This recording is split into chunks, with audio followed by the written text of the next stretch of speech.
వేసవి భత్యం అందక ఉపాధి కూలీల అగచాట్లు. కేంద్ర నిర్ణయంతో ఆందోళన.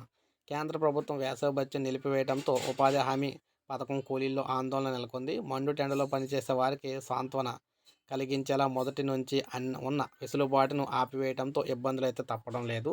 ఉపాధి హామీ పనులు వేసవిలో పూర్తి స్థాయిలో జరుగుతూ ఉంటాయి.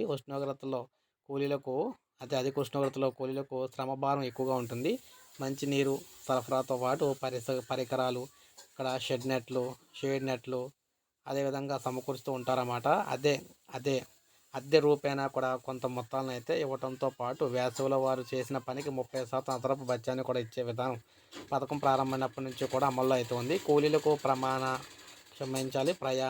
కరువు భత్యం టీఏడిఏలు ఖర్చు కింద గడ్డపారకేమో రూ. 10, బుట్టలకేమో రూ. 5, మంచినీటికి రూ. 5, ఇలా 5 కిలోమీటర్ల పైగా దూరం నుంచి వచ్చే వారికి రూ. 20 చొప్పున ఇవ్వాలన్నమాట. దీంతో పాటు పని ప్రదేశంలోని టెంట్ వేసి విశ్రాంతి తీసుకునే సౌకర్యం కూడా కల్పించాలి. మార్చి నెల 1వ తేదీ నుంచి వేసవిగా పరిగణించి ఈ భత్యాలను చెల్లించి టీఏడిఏలను ఇవ్వడంతో పాటు ఇతర సౌకర్యాలను కల్పించాలని ఈ నెల 1వ తేదీ నుంచి కేంద్ర ప్రభుత్వం సాఫ్ట్వేర్లో మార్పులు చేసిందనమాట. కొత్త సాఫ్ట్వేర్లో భత్యాల చెల్లింపునకు అనుసంధానం అయితే చేయలేదు. దీంతో మార్చి 1వ తేదీ నుంచి భత్యాలు టీఏడిఏలు అందడం లేదనమాట. మెడికల్ కిట్లు నెట్లో కూడా అయితే సమకూర్చడం లేదు.